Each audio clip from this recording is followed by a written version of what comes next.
उत्तर प्रदेश देश का सबसे बड़ा राज्य है। कहा जाता है कि देश की दिशा और दशा दोनों यूपी ही तय करता है और यूपी की बागडोर संभालना आसान नहीं है। 8 साल से संभाल रहे हैं मुख्यमंत्री योगी आदित्यनाथ जी। पहले महंत हैं देश के, जो मुख्यमंत्री के रूप में कार्यरत हैं।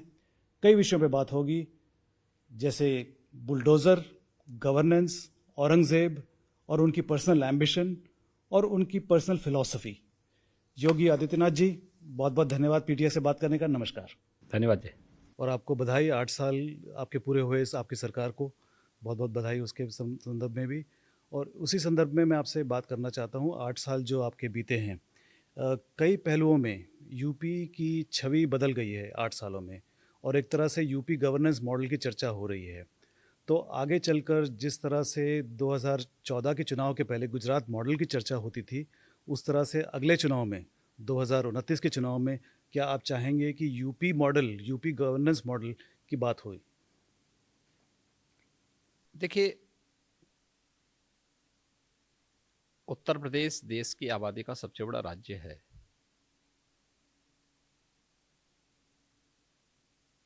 जितनी बड़ी आबादी है उतनी बड़ी चुनौती भी उत्तर प्रदेश के सामने थी। ये चुनौती प्राकृतिक कम, कृत्रिम ज्यादा थी।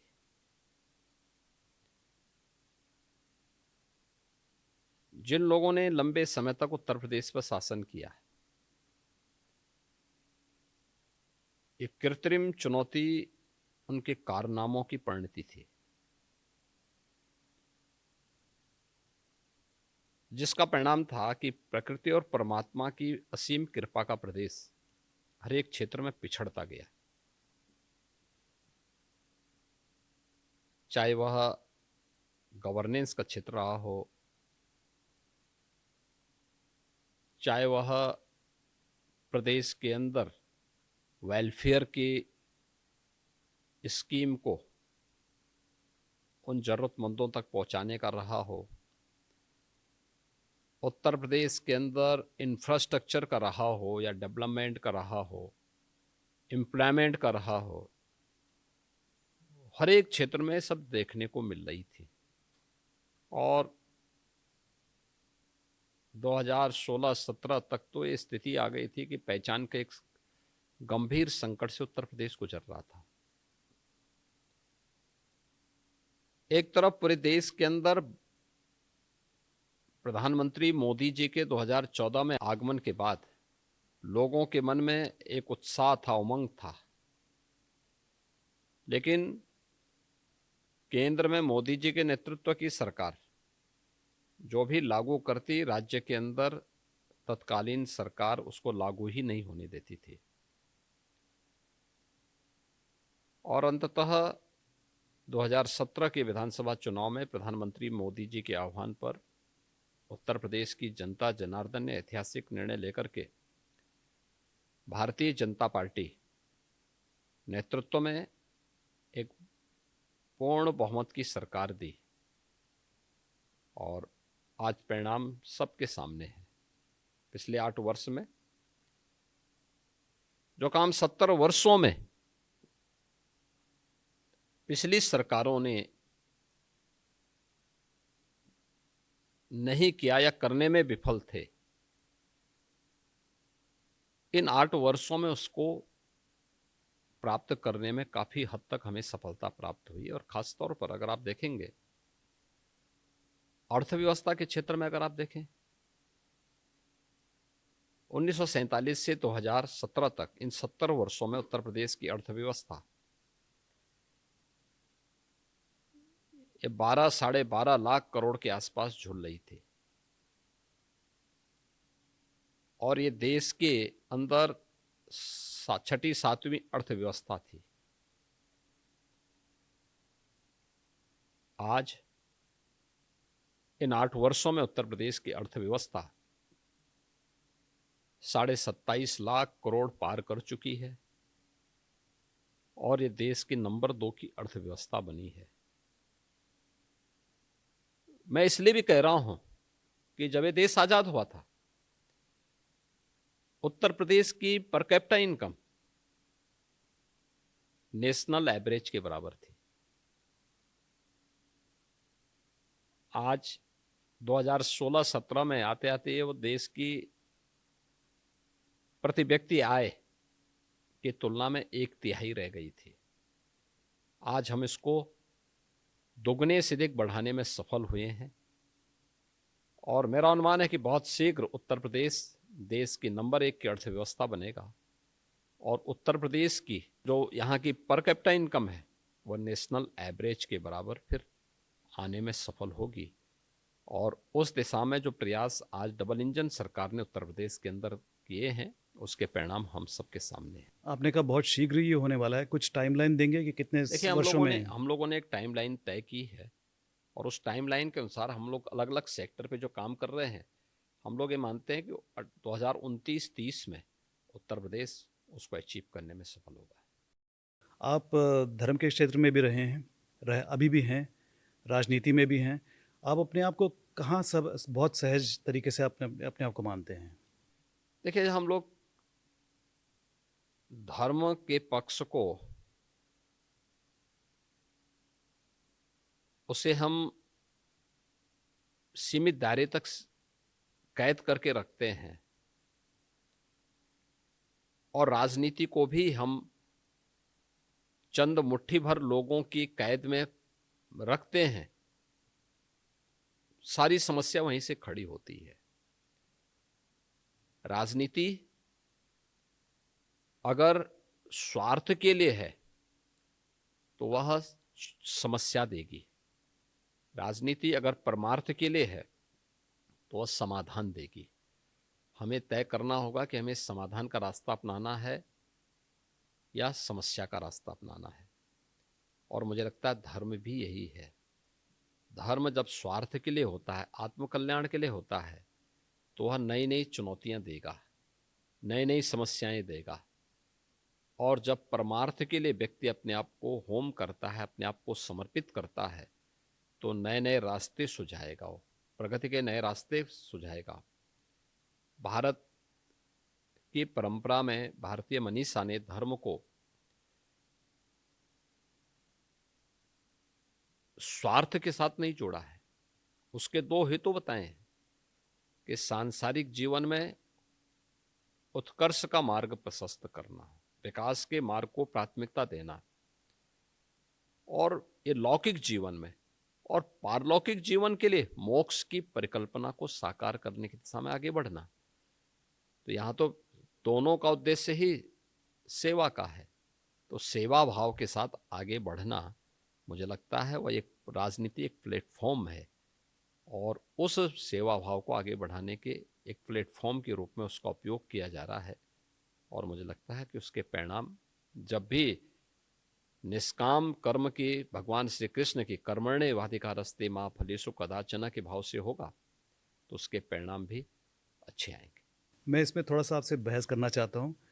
हर मनुष्य का एक प्राथमिक भूमिका होती है। आप अभी सीएम की चेयर में बैठे हुए हैं, सीएम की कुर्सी में बैठे हुए हैं, तो आप राजनीति संभालते हैं, गवर्नेंस संभालते हैं।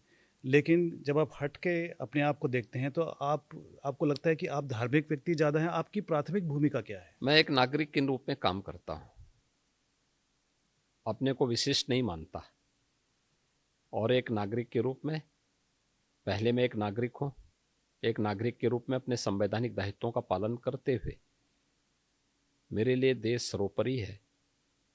और देश अगर मेरा सुरक्षित है तो मेरा धर्म भी सुरक्षित है। धर्म सुरक्षित है तो कल्याण का मार्ग अपने आप प्रशस्त होता है। आप 8 साल पूरे कर चुके हैं यूपी के सीएम के तौर पे। सबसे लंबा समय किसी सीएम ने बिताया है। तो इन 8 सालों में आपकी सबसे बड़ी उपलब्धियां क्या? आप 3 अगर गिनेंगे तो आप क्या कहेंगे? देखिए, डेवलपमेंट के लिए स्टेबिलिटी बहुत आवश्यक है। भारतीय दृष्टिकोण विकास का एकांकी पक्ष लेके नहीं चलता है, उसके समग्र पक्ष को लेकर के समग्र विकास पर फोकस करता है। समग्रता की उस व्यवस्था को ही हमने स्वीकार किया है जीवन के हर एक पक्ष को। और ये सौभाग्य है कि ऐसे कालखंड में हमें उत्तर प्रदेश की बागडोर को देखने और समझने का अवसर प्राप्त हुआ है जब इस देश की लीडरशिप, इस देश का नेतृत्व दुनिया के सबसे लोकप्रिय राजनेता और देश के यशस्वी प्रधानमंत्री श्री नरेंद्र मोदी जी के हाथों में है। उनका मार्गदर्शन और उनका नेतृत्व हमें उत्तर प्रदेश के अंदर उत्तर प्रदेश को एक नई पहचान दिलाने में सफल हुआ है। यही प्रदेश था जिसके सामने 8 वर्ष पहले पहचान का संकट था। आज वो पहचान के संकट से उभरा है और उत्तर प्रदेश के नाम पर हर व्यक्ति गौरव की अनुभूति करता है। उत्तर प्रदेश कानून व्यवस्था के क्षेत्र में बेहतर दिशा में आगे बढ़ा। आज आप देख रहे होंगे, आज ईद है, कितनी शांतिपूर्ण तरीके से पर्व मनाया जा रहा है। कोई पर्व और त्योहार है शांतिपूर्ण तरीके से, ये पर्व और त्योहार उत्साह और उमंग के होते हैं। 17 के पहले क्या था, कोई पर्व और त्योहार आता था, लोगों में आशंका आने लगती थी, पता नहीं इस बार क्या हो जाए। लेकिन ये आशंकाएं बंद होनी चाहिए, पर्व और त्योहार उत्साह के साथ मनाए जाए। इसको लेकर के हर सरकार को इसे अपने प्राथमिकता को में लेना चाहिए। दुर्भाग्य पिछली सरकारें नहीं ले पाई, हमने लिया। परिणाम क्या है, उत्तर प्रदेश का हर नागरिक आज अपनी प्राथमिकता तय किया है, डेवलपमेंट को, वेलफेयर को, राज्य के समग्र विकास पर अलग अलग पक्षों को, जो जिस क्षेत्र में है उसमें बेहतर करने की एक स्वस्थ प्रतिस्पर्धा को उसने आगे बढ़ाया है। और हर एक क्षेत्र में, क्या कृषि के क्षेत्र में, क्या अर्थव्यवस्था के क्षेत्र में, क्या युवाओं में एक स्वस्थ प्रतिस्पर्धा आगे बढ़ने को लेकर के हुई है, क्या महिलाओं के सशक्तिकरण के क्षेत्र में हुआ है, क्या एमएसएमई के क्षेत्र में, या अलग अलग सेक्टर में, ग्रामीण अर्थव्यवस्था हो, शहरीकरण का मामला हो, हर एक क्षेत्र में उत्तर प्रदेश ने नए गोल अचीव किए हैं और अच्छी दिशा में आगे बढ़ा है।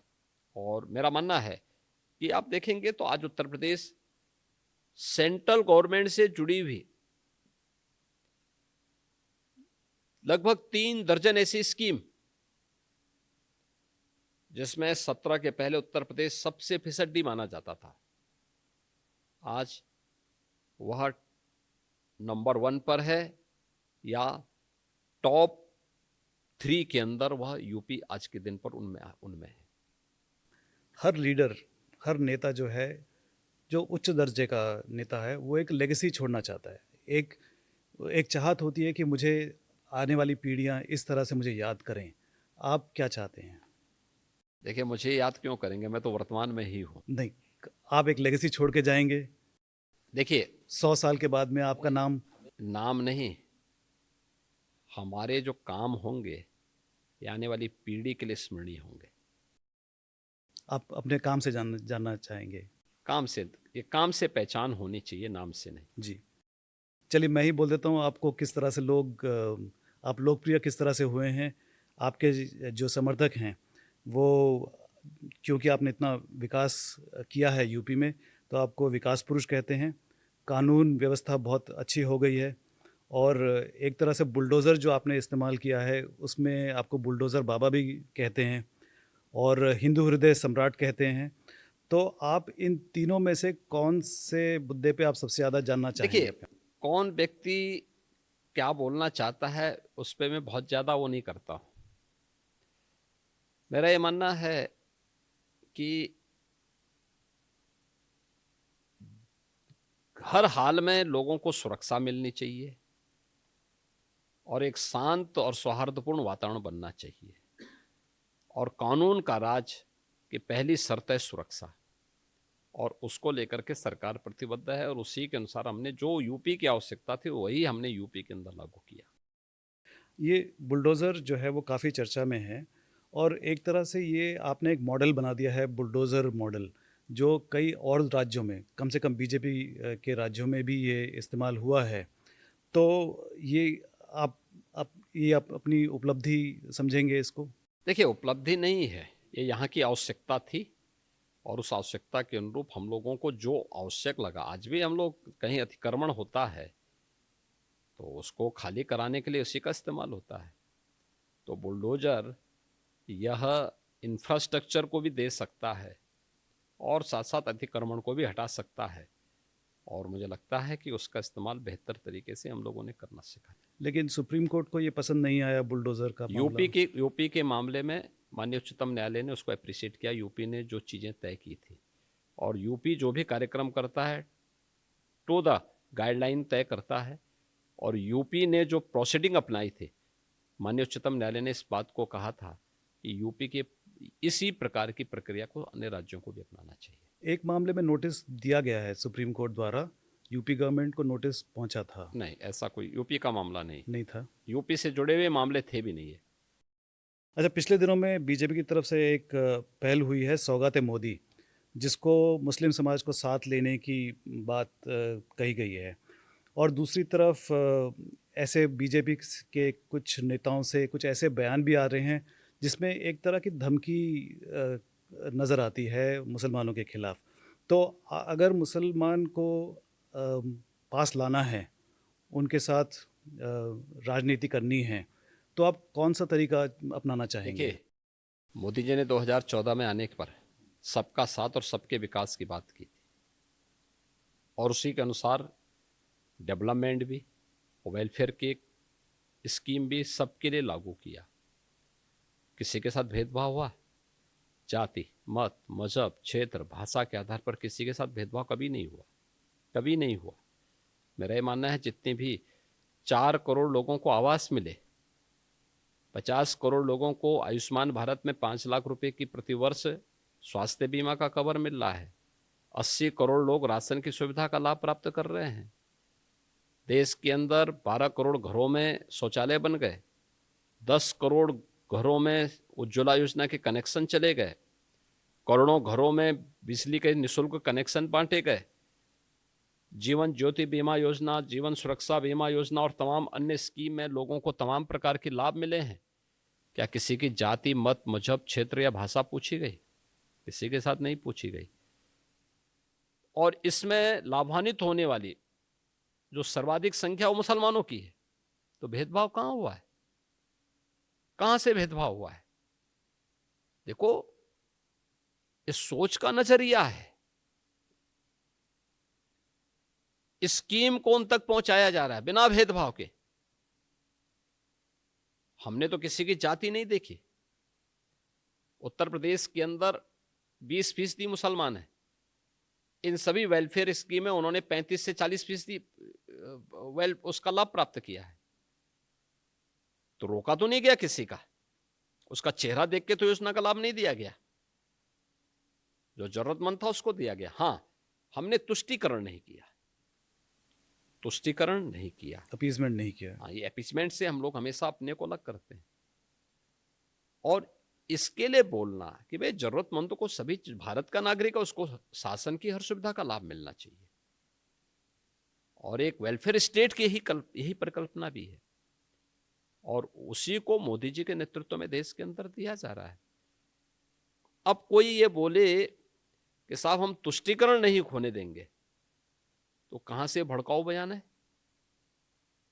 जहाँ तक गवर्नेंस का सवाल है, उसमें तो कोई दो राय नहीं है कि जो डेवलपमेंट है वो सबको समान रूप से पहुँच रहा है। लेकिन उसके साथ साथ कुछ नेता, जैसे अब मेरठ में जो हुआ, उन्होंने किसी ने कह दिया कि सड़क पे नमाज जो तो पढ़ेगा ठीक उसको। तो बोला है। हाँ, ठीक बोला है। सड़क चलने के लिए होती है, और जो लोग ये बोल रहे हैं ना, उनको हिंदुओं से अनुशासन सीखना चाहिए। 66 करोड़ लोग प्रयागराज में आए, देश की आधी जनता, और 66 करोड़ लोग, कहीं कोई लूटपाट नहीं, कहीं कोई आगजनी नहीं, कहीं कोई छेड़खानी नहीं, कहीं कोई तोड़फोड़ नहीं, कहीं पे कोई अपहरण नहीं। ये होती है अनुशासन, ये है धार्मिक अनुशासन। श्रद्धा भाव के साथ आए, महास्नान में भागीदार बने, फिर अपने गंतव्य की तरफ चले गए। पर्व और त्योहार या कोई इस प्रकार के कार्यक्रम उच्छृंखलता और उदंडता करने के माध्यम नहीं बनने चाहिए। अगर आपको सुविधा चाहिए तो उस अनुशासन को भी मानना सीखिए। आप मुझे बताइए, आप तुलना कर रहे हैं कांवड़ यात्रा की। कांवड़ यात्रा हरिद्वार से लेकर के और गाजियाबाद तक या उन क्षेत्रों में जाती है तो सड़क पे ही चलेगी। क्या हमने किसी परंपरागत मुस्लिम जुलूस को कभी रोका? कभी नहीं रोका। मुहर्रम के जुलूस निकलते हैं। हाँ, ये जरूर कहा कि भाई ताजिया की साइज थोड़ा छोटा करिए, इसलिए करिए क्योंकि तुम्हारी सुरक्षा के लिए हाई टेंशन तार होंगे, हाई टेंशन तार बदलेंगे नहीं तुम्हारे लिए, उसके साइज कम करो क्योंकि हाई टेंशन की चपेट में आओगे मर जाओगे। और यही होता है। कावड़ यात्रियों में भी उनको बोला जाता है डीजे की साइज छोटा करो, और जो नहीं करता उसमें हम लोग सख्ती करते हैं। कानून तो सबके लिए बराबर लागू किया जा रहा है, तो आप कैसे तुलना कर दे रहे हैं फिर उसको? ईद में कौन सा प्रदर्शन करेंगे? आप घंटों सड़क जाम करेंगे नमाज पढ़ने के नाम पे, और नमाज पढ़ने की जगह आपके ईदगाह होगा, आपका मस्जिद होगा, सड़क नहीं हो सकती। और इसके लिए अगर बोला जा रहा है, आप मानेंगे नहीं तो ठीक तो कहा कि आप उदंडता करेंगे। पथराव जो वहां पे हुआ वो दो मुस्लिम पक्षों में पथराव हुआ है, हिंदू पक्ष उसमें कहीं भी नहीं है, प्रशासन कहीं भी नहीं है। प्रशासन तो बीच बचाव के लिए गया। हमारे देश में चुनाव चलते रहते हैं, हर साल एक दो चुनाव तो होते ही रहते हैं, और हर चुनाव में आपको प्रचार के लिए आप जो बुलाते हैं, सबसे पॉपुलर सीएम आप हैं, हर जगह आप जाते हैं। तो इसका कारण क्या है कि आपकी पॉपुलैरिटी किस वजह से हुई है? देखिए, मैं ही नहीं जाता हूं, हमारे सभी नेतागण जाते हैं, सभी मुख्यमंत्री गण जाते हैं। जितना आपको बुलाते हैं और किसी को नहीं बुलाते? देखिए, सभी लोग जाते हैं, कोई हर एक की अपनी सीमा है, हर एक का अपना वो भी है, समय निकालने पे भी निर्भर करता है, अन्य जगह व्यस्तता भी हो सकती है। हमारे यहाँ चुनाव होते हैं, हम भी बुलाते हैं सभी को, हमारे यहाँ सभी नेता आते हैं। तो ऐसा नहीं है, पार्टी का अपना एक कार्यक्रम होता है, पार्टी की अपने एक व्यवस्था होती है, पार्टी की व्यवस्था के अंतर्गत हम लोग जाते हैं, सभी लोग उसमें भाग। लेकिन जो आपकी जो अपील है राष्ट्र भर में, आप जहाँ भी जाते हैं बहुत भरी संख्या में लोग आते हैं आपको देखने के लिए, आपको सुनने के लिए।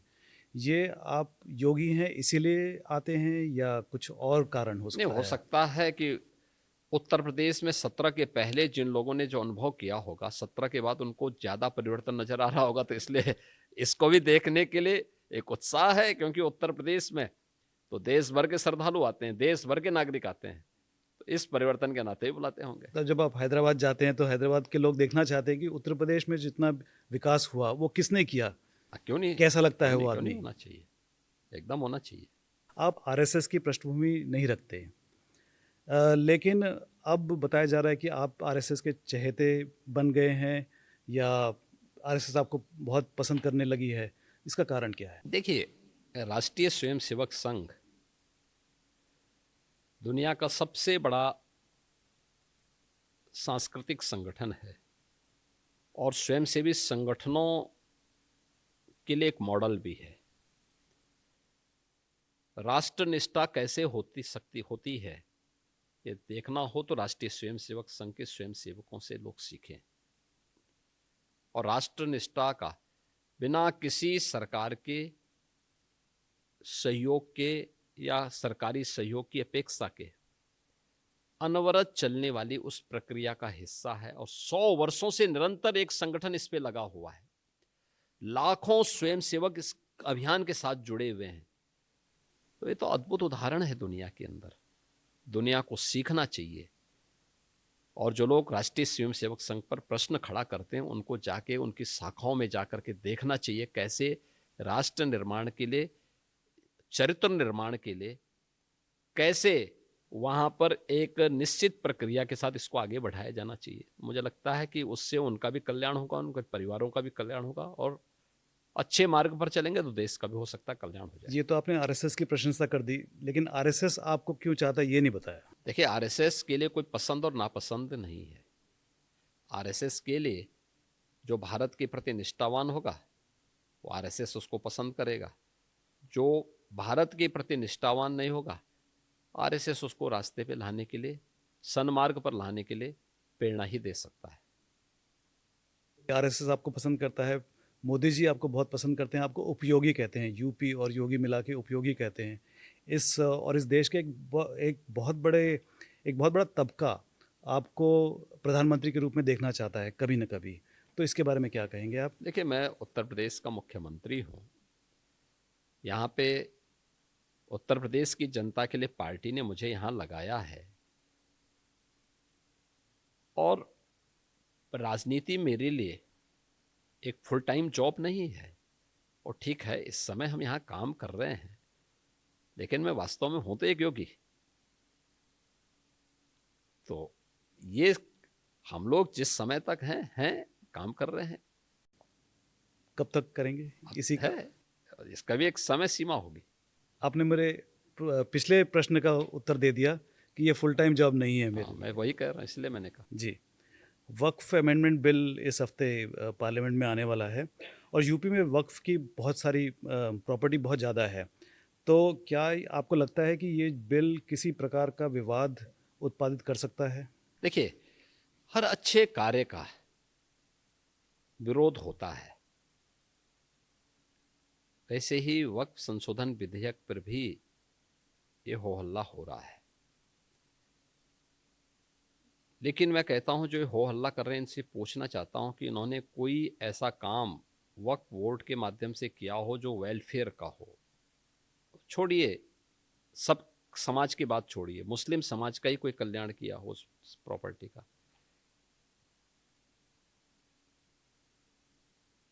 ये व्यक्तिगत स्वार्थ का एक अड्डे बने हुए हैं।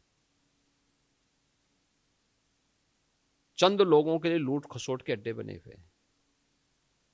किसी भी सरकारी प्रॉपर्टी पर जबरन काबिज करने का एक माध्यम बना हुआ है। और रिफॉर्म इस समय की मांग है। हर रिफॉर्म का विरोध होता है, लेकिन देश काल और परिस्थिति के अनुसार हमें उस प्रकार के रिफॉर्म के लिए तैयार होना चाहिए। और मुझे लगता है कि इसका लाभ मुस्लिम समाज को भी होगा, और जिसके कारण बहुत बार कानून व्यवस्था के संकट खड़ा होता है, उससे भी लोगों को मुक्ति मिलेगी। तो आपको ये लगता है कि मुस्लिम समाज किसी तरह से अपने ही उसमें जकड़ा हुआ है कि उसके अपने लोग समाज को आगे बढ़ने की अनुमति नहीं दे हम रहे ये कहते हैं? हैं ना, ये आप हिंदू मठ मंदिर को देखते होंगे, देख रहे हैं, अपने जो भी सीमित साधन है उससे वह हर प्रकार के वेलफेयर के काम को करता है। साधन सीमित हैं, गवर्नमेंट के सपोर्ट कम, बहुत कम सपोर्ट, ना के बराबर सपोर्ट है, लेकिन वह स्कूल भी चलाता है, गौशाला भी चलाता है, संस्कृत पाठशाला भी चलाता है, यज्ञशाला भी चलाता है, अन्नपूर्णा यानी अन्न क्षेत्र भी चलाता है, मेडिकल कॉलेजेस भी चलाते हैं, वहाँ पे हॉस्पिटल भी चलाते हैं, और भी अन्य तमाम अच्छे इंस्टीट्यूशंस संचालित करते हैं। गरीब बच्चों के लिए स्कॉलरशिप देते हैं, उन्हें हर प्रकार की सुविधाएं देते हैं। किसी वक्फ बोर्ड ने कभी ऐसा काम किया है क्या? जबकि हिंदू धर्म स्थलों की तुलना में इनके पास जो प्रॉपर्टी है वो कई गुना ज़्यादा है, कई गुना ज़्यादा है। और जिस प्रॉपर्टी को ये कह देंगे कि वक्फ की प्रॉपर्टी, वो उनकी मान ली जाती थी। ये कहाँ का न्याय है जी? आप जबरन उनको जो है एक आपने विशेषाधिकार दे दिया उन लोगों को। तो ये प्रिविलेज कंट्रोल होना चाहिए, ये बंद होना चाहिए किसी प्रॉपर्टी पे कब्जा करने की प्रवृत्ति। और हिसाब किताब होना चाहिए, ऑडिट होना चाहिए, उस पैसे का उपयोग कहाँ हुआ है, कितने वेलफेयर के काम हुए हैं। आप छोड़िए और समाज की, मुस्लिम समाज में क्या किया है कुछ करके बताओ ना। अगर उसके लिए कोई रिफॉर्म होता है तो स्वागत होना चाहिए उसके लिए। तो एक कैंपेन होना चाहिए सरकार की तरफ से मुस्लिम समुदाय में, समाज में, कि उनको जागरूक किया जाए कि वक्फ इस तरह का नाजायज़ फ़ायदा उठा रहा है। देखिए, तो उनको भी देखना चाहिए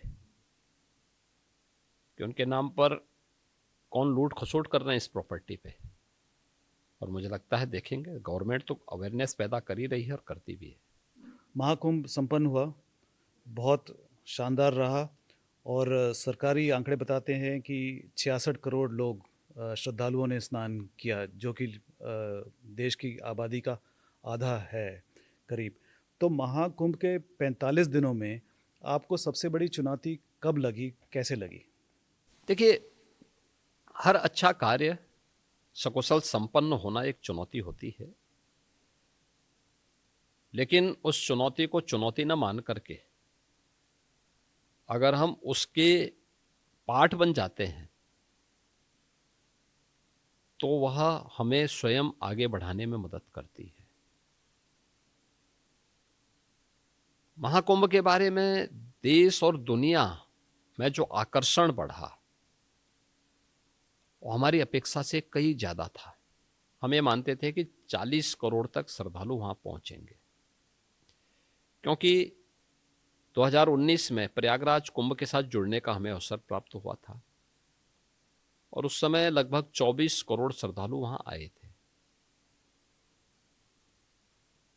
इस बार हम लोगों ने 40 करोड़ का एक मान करके 45 दिन के इस कार्यक्रम में हम लोग ये मानते थे कि 6 स्नान है, उन 6 मुख्य स्नान में से 3 अमृत स्नान है। मकर संक्रांति है, मौनी अमावस्या है और बसंत पंचमी है। 3 स्नान अन्य इसके साथ जुड़ेंगे, पौष पूर्णिमा का, माघी पूर्णिमा का और महाशिवरात्रि का। 3 अमृत स्नान में जो संख्या होगी, यह मेरा अनुमान था कि 3 से 5 करोड़ के बीच में प्रतिदिन होगी। जैसे मैं मानता था मकर संक्रांति के अवसर पर 3 करोड़ के आसपास श्रद्धालु आएंगे, 3.5 के आसपास आए थे। मौनी अमावस्या पे मैं मानता था 5 करोड़ श्रद्धालु आएंगे, लेकिन मौनी अमावस्या 29 जनवरी को पड़ी तो 28, 29, 30 इन 3 दिनों में, यानी मौनी अमावस्या 2 दिन गई थी, 28 की सायंकाल से लेकर के और 29 की सायंकाल तक चला। तो मैं मानता था कि कुल 5 करोड़ श्रद्धालु आएंगे, लेकिन इन 3 दिनों में 15 करोड़ श्रद्धालु वहां आए। और फिर बसंत पंचमी के अवसर पर हमारा था तो लगभग 3-3.5 करोड़ के आसपास श्रद्धालु उस समय आए थे, तो उतना ही वहां पे था।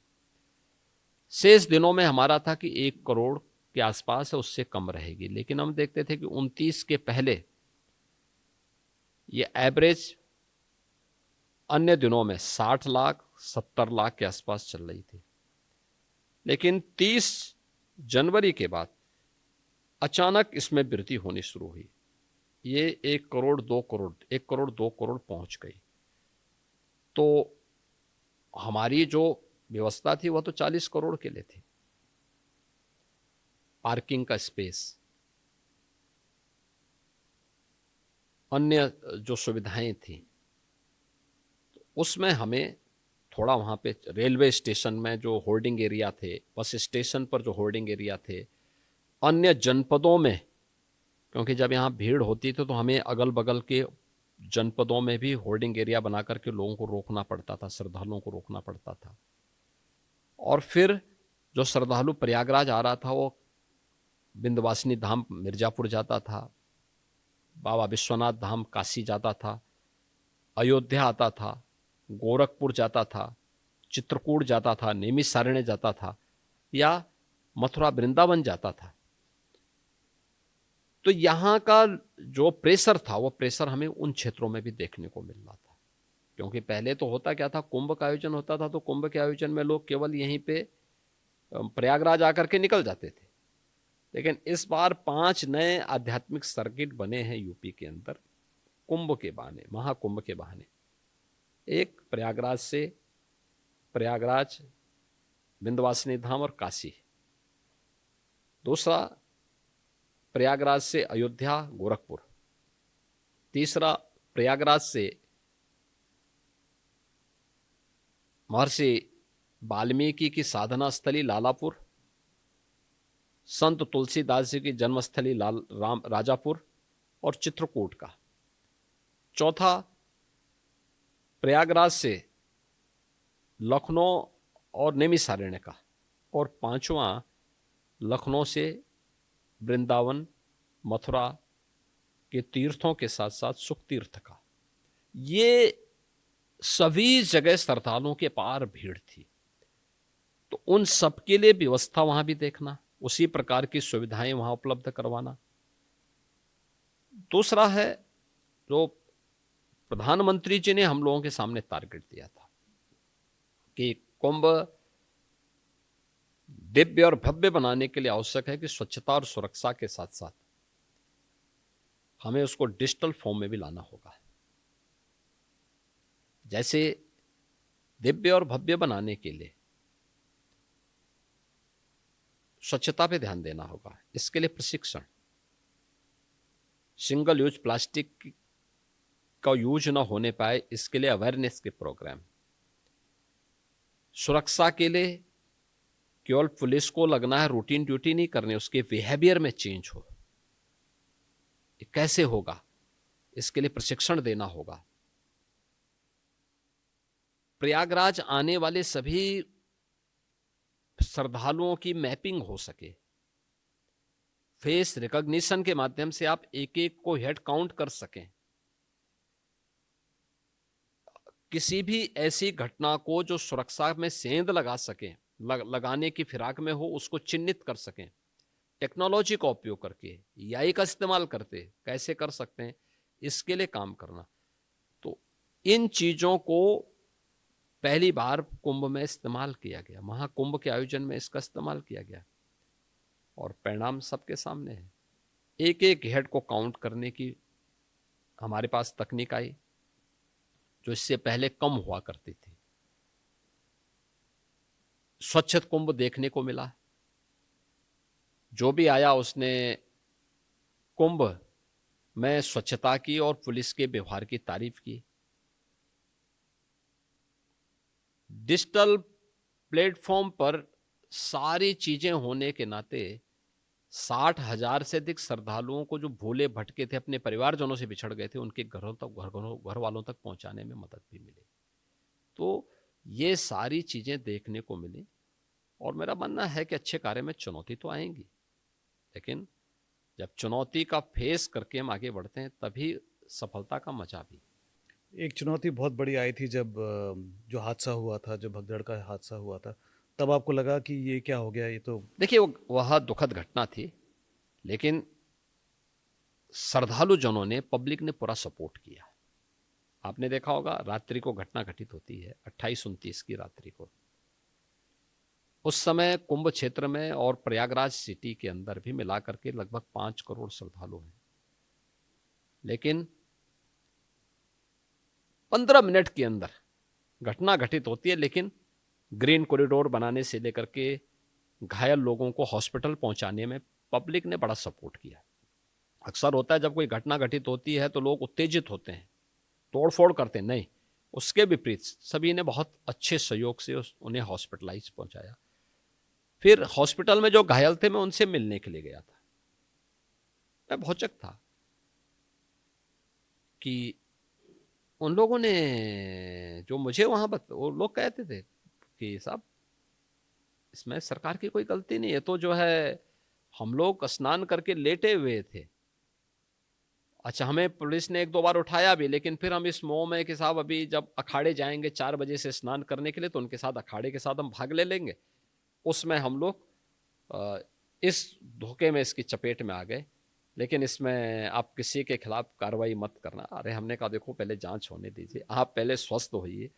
खैर, मुझे ये लगा कि भाई दुखद मौत 29 लोगों की हुई, लेकिन बाकी शेष जो लोग घायल थे उन सब को सकुशल उनके घरों तक, उनके परिवारजनों तक पहुंचाने में। विपक्ष का कहना है कि 30 जो है वो बहुत कम है और कोई साजिश है कि नंबर को आपने देखिए, सप्रेस किया है। विपक्ष को तो हर एक चीज में देखिए, विपक्ष तो जब हम महाकुंभ के कार्यक्रम को आयोजित कर रहे थे तब भी वह आरोप लगाता था, जैसे कि इतना विस्तार देने की आवश्यकता क्यों है।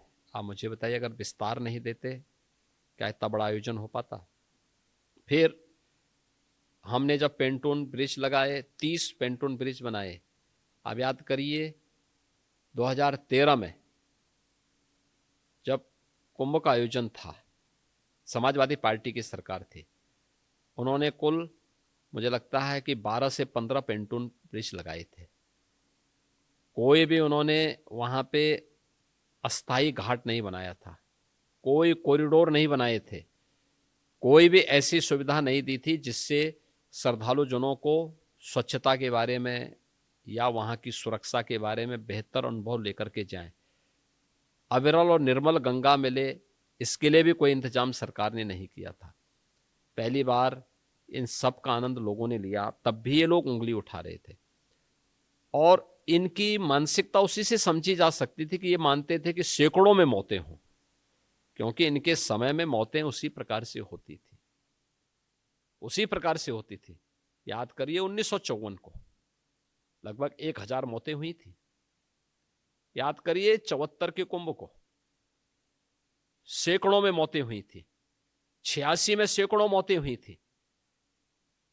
तो ये लोग उसकी पुनरावृत्ति चाहते थे, लेकिन सरकार के इंतजाम और पब्लिक का सपोर्ट सभी को सुरक्षित हॉस्पिटल पहुंचाने में मदद करता है। और उन्हें कुछ लोगों की दुखद मौत हुई, शेष लोग सुरक्षित उनके परिवारजनों को सौंपे गए। एक प्रश्न है योगी जी, पिछले चुनाव के लोकसभा जो चुनाव हुए उसमें ये कहा गया कि कैंडिडेट्स के चयन में आपकी सलाह नहीं ली गई और उसकी वजह से राजपूत नाराज़ हो गए और बीजेपी की जो संख्या जो है वो कम हो गई। क्या इसमें कोई सच्चाई है और क्या आपके कोई मतभेद हैं केंद्रीय लीडर्स के साथ? देखिए, मतभेद होने की बात ही कहाँ से आ जाती है। मैं आखिर यहाँ पे पार्टी के कारण ही बैठा हूँ ना। एक, अगर केंद्रीय नेताओं के साथ मतभेद करके क्या मैं यहाँ बैठा रह सकता हूँ? एक, दूसरी बात है टिकट का वितरण, यह पार्टी का पार्लियामेंट्री बोर्ड करता है और पार्लियामेंट्री बोर्ड में सब पे चर्चा, सबके विषय में चर्चा होती है, बाकायदा स्क्रीनिंग के माध्यम से वहाँ पहुँचती है बातें। तो बोलने के लिए कोई कुछ भी बोल सकता है, किसी का मुंह आप बंद थोड़े कर सकते हैं। जब आपको मुख्यमंत्री चुना गया 8 साल पहले, तो आपने बयान दिया था कि आप जो भी हैं, आप जो इस पद पर पहुँचे हैं, वो मोदी जी और जो केंद्रीय जो नेता हैं, उनकी वजह से आप पहुँचे हैं। उनके हाथ पकड़ के उन्होंने सब कुछ आपको सिखाया, राजनीति सिखाई और तब जाके यहाँ पे पहुँचे हैं। तो अब 8 साल के बाद आपको इतना एक्सपीरियंस है और इतना आपने कामयाबी हासिल की है, तो आप अपना रिश्ता किस तरह देखते हैं मोदी जी के साथ, अमित शाह जी के साथ और बाकी केंद्रीय जो नड्डा जी के साथ? जो 8 साल थे पहले थे वही रिश्ते आज भी हमारे लीडर हैं वो, और लीडर के रूप में हम लोग आज भी उनको वही सम्मान देते हैं। जी। ये आप कहते हैं कि यूपी में 80-20 की लड़ाई है, इसका क्या मतलब है? 80-20 की लड़ाई, ये वही लड़ाई है जो अभी हाल ही में उपचुनाव के माध्यम से परिणाम आए हैं।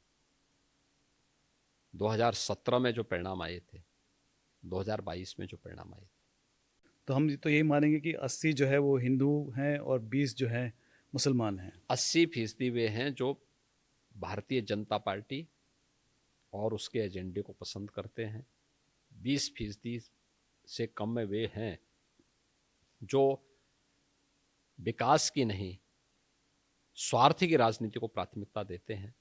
और मुझे लगता है कि उनके लिए मुझे अभी यानी जनता उनको पहले साइड कर चुकी है।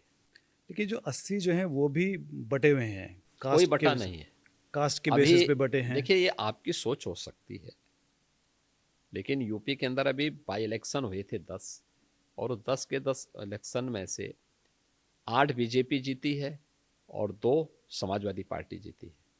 तो मैंने पहले कहा ना 80-20 की लड़ाई है। अब इससे ज़्यादा उदाहरण क्या आपको दे सकते हैं? लेकिन उसमें आपने ये भी कहा था कि बटेंगे तो कटेंगे। हाँ, तो और वो देखिए, महाराष्ट्र बटेंगे में कटेंगे में नहीं, देखिए बटेंगे कटेंगे इस परिप्रेक्ष्य में था कि इतिहास केवल अध्ययन का विषय नहीं होता है। इतिहास की हर एक घटना हमारे लिए एक प्रेरणा भी होनी चाहिए और एक सबक भी होना चाहिए। बीजेपी के नए अध्यक्ष बनने वाले हैं, आप क्या चाहेंगे कि यूपी से बने? देखिए, ये हमेशा यूपी के रहे राजनीति। भारतीय जनता पार्टी का अपना एक संगठनात्मक ढांचा है और उसकी अपनी एक प्रक्रिया है।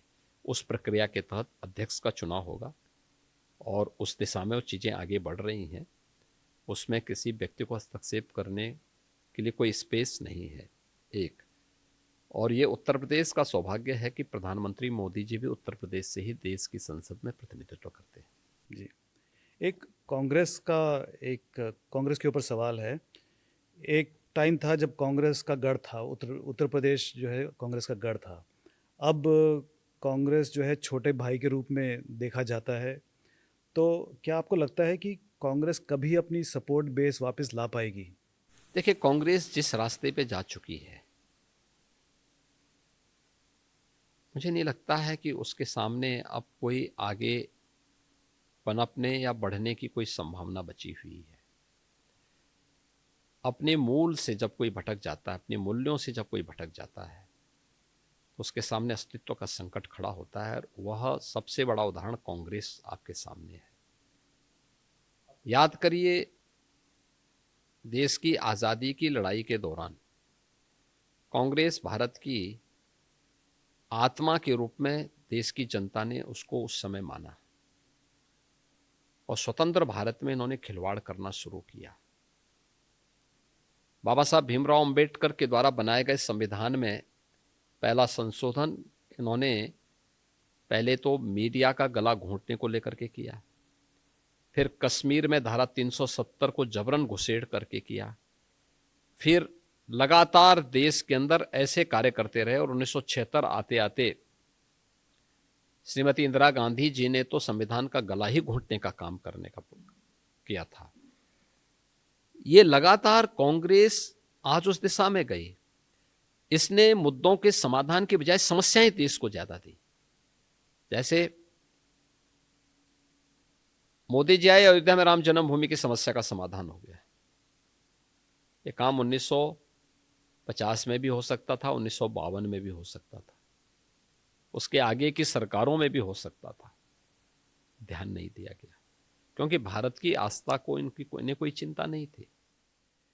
3 तलाक की कुप्रथा पर पहले भी रोक लग सकती थी, ये मोदी जी ने किया। धारा 370 ये पहले भी समाप्त हो सकती थी, लेकिन ये भी मोदी जी ने किया।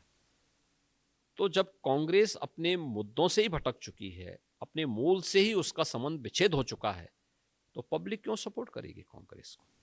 तो जो कांग्रेस का जो पतन हो रहा है, इसमें राहुल गांधी का कितना बड़ा हाथ होगा? मैं क्या कह रहा हूँ, राहुल गांधी भी हैं, कांग्रेस के वे लोग भी हैं जो कांग्रेस की नीतियों को तय करते हैं और कांग्रेस का एजेंडा सेट करते हैं।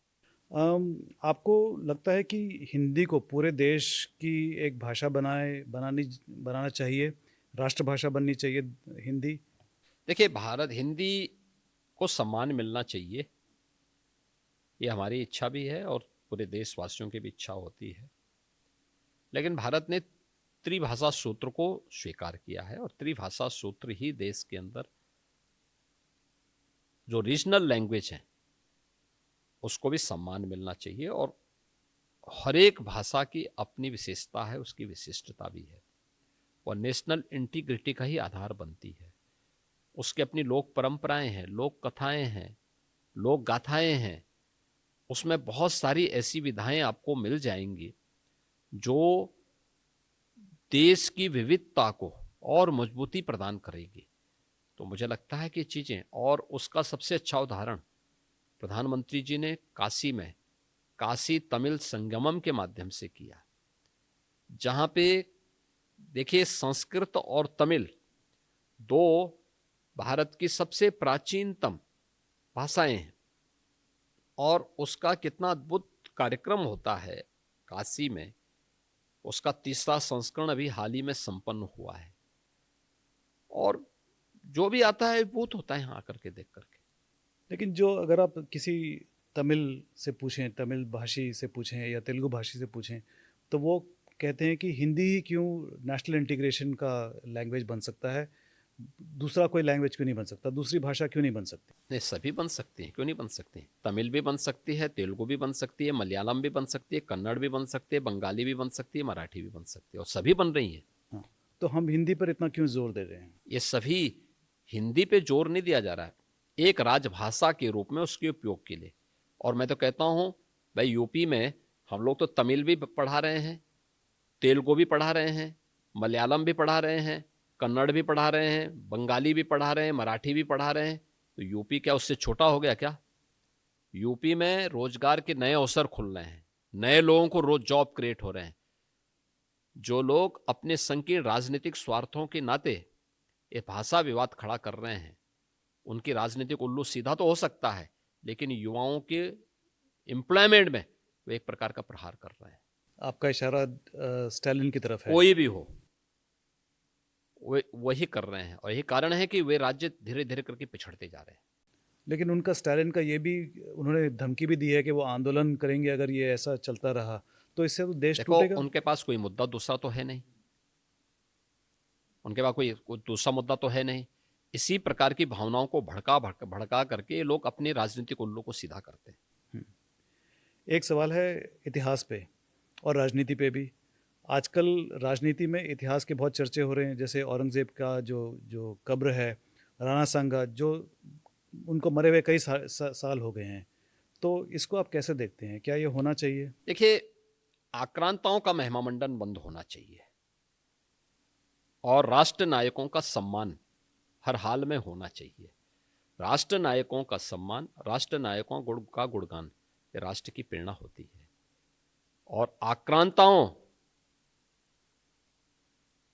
का मानमर्दन होना चाहिए, उन्हें महिमामंडित नहीं किया जाना चाहिए, ये बंद होना चाहिए, हर हाल में बंद होना चाहिए। आज ही बयान आया है भैयाजी जोशी का। उन्होंने कहा है कि अगर कोई औरंगज़ेब की कब्र में जाकर देखना चाहता है तो क्या बड़ी बात है, जाने दीजिए उनको। आप उनसे सहमत हैं? देखिए, लोकतंत्र में सहमति और असहमति के बीच का समन्वय ही लोकतंत्र है, और ये हिंदुओं की सहनशीलता ही कि इतने दिनों तक औरंगजेब की कब्र सुरक्षित है। आप ये भी कह चुके हैं कि जो धार्मिक स्थल हिंदू समुदाय के थे, उन्हें वापस हमें लेना है, और आपके पास ऐसे कोई एक फाइनल लिस्ट होगी कि इतने जो मुझे लगता है मॉन्यूमेंट्स हैं? आप लोगों के पास कुछ ज्यादा अच्छी सोची होगी। हमारे पास तो कोई भी नहीं है। मैं कह रहा हूँ ना, आपके पास ज्यादा सोची होगी, आप वो सोचना हमें देंगे तो हम जरूर उसकी जांच करवा लेंगे। अच्छा, मोहन भगवत जी भी ये कह चुके हैं कि हर मस्जिद के नीचे शिवलिंग ढूंढना ठीक नहीं है। और मैंने कहा ना कि आपके पास ज्यादा ऑथेंटिक सोचना होगी, तो सोचिए, अगर मुझे देंगे तो हम इसकी जांच करवा लेते हैं। अच्छा, बिहार में चुनाव आने वाले हैं, और आप इसको किस तरह से देखते हैं कि नीतीश कुमार को लेकर कई सवाल भी उठ रहे हैं, तो किस तरह का ट्रेंड होगा? देखिए, एनडीए की सरकार फिर से बनेगी, और भारतीय जनता पार्टी ने पहले ही कहा है कि मोदी जी का नेतृत्व और नीतीश कुमार का राज्य में नेतृत्व, ये दोनों मिलकर के बिहार में फिर से एनडीए की सरकार वहाँ पे बनेगी। एक साउथ के ऊपर सवाल है कि कई पार्टियों ने वहाँ पर डिलिमिटेशन को लेकर बहुत विरोध जताया है, तो उनकी आकांक्षा भी है कि उनको लगता है कि उनकी सीटें कम हो जाएंगी और यूपी और बिहार की ज़्यादा हो जाएंगी। डिलिमिटेशन को लेकर के माननीय गृह मंत्री जी के वक्तव्य के बाद कोई भी नया प्रश्न खड़ा होने का वो नहीं होता। ठीक है, राजनीति किसी को करनी, अपना राजनीति अपनी विषय हो सकती है, लेकिन उसके बाद कोई मुद्दा उठने का मुझे नहीं लगता है कोई प्रश्न बढ़ जाता है, और सभी को इसके साथ उन्होंने इन सभी मुद्दों का समाधान उनके वक्तव्य के बाद हो जाता है। दो सवाल हैं इंटरनेशनल अफेयर्स पे। नेपाल में बहुत ही रिसेंटली हाल ही में कुछ प्रदर्शन हुए भूतपूर्व राजा ज्ञानेंद्र के समर्थन में, उसमें आपके पोस्टर दिखाई दिए गए, तो इसका क्या कारण है? देखिए, नेपाल और भारत दो अलग अलग देश हैं। नेपाल के अंदर का मामला कोई भी होता, और नेपाल के अंदर की अपनी आंतरिक व्यवस्था उनकी है, हमें कोई भी हस्तक्षेप उसमें करने का कोई अधिकार नहीं है, और न हम लोग उसके बारे में कुछ भी बोलने के लिए अधिकृत ही है। पोस्टर कोई भी किसी का लेके जा सकता है, इसलिए भी लेके जा सकता है कि स्वाभाविक रूप से महाकुंभ में लाखों की संख्या में श्रद्धालु नेपाल से भी प्रयागराज आया था, गोरखपुर में आते हैं, तो अब उनको किसी को आप रोक नहीं सकते हैं। लेकिन किसी भी देश के अंदर वहां के आंतरिक मामलों को वहां की सरकार को और वहां की जनता को ही सुलझाना है, हमें उस पर किसी भी देश के आंतरिक मामले में बोलने का कोई भी वो नहीं होना चाहिए। दूसरा सवाल है प्रेसिडेंट ट्रंप का। यूपी से जो एक्सपोर्ट जाते हैं यूनाइटेड स्टेट्स को, करीब 21 बिलियन डॉलर्स के एक्सपोर्ट जाते हैं, और जिस तरह से अगर प्रेसिडेंट ट्रम्प कह रहे हैं कि हम टैरिफ लगाएंगे इंडिया के जितने भी इंपोर्ट्स हैं, तो उससे तो यूपी को बहुत नुकसान होगा। देखिए, भारत सरकार इस मुद्दे को सुलझाने के लिए कदम बढ़ाई है और मेरा मानना है कि प्रधानमंत्री मोदी जी के नेतृत्व में भारत सरकार इस मुद्दे को सुलझाएगी। एक आखिरी सवाल है कि किसी भी देश में, इस दुनिया के किसी भी देश में पॉलिटिशियंस के लिए रिटायरमेंट एज नहीं होती। आपको क्या लगता है, रिटायरमेंट एज होनी चाहिए या नहीं? देखिए, कोई भी पार्टी तय करेगी और मुझे लगता है कि जो देश के हित में हो, समाज के हित में हो, पार्टी के हित में होगा, वो पार्टी स्वयं तय कर लेगी। आप पार्टी के सेवक हैं, लेकिन हाँ, आपकी अपनी हम पार्टी के एक कार्यकर्ता के रूप में हम लोग उस पार्टी के हर उस एजेंडे के साथ जुड़े हैं जो उस पार्टी के हित में होंगे और देश के हित में होंगे। योगी जी, बहुत बहुत धन्यवाद आपका। धन्यवाद जी। नमस्कार। नमस्ते।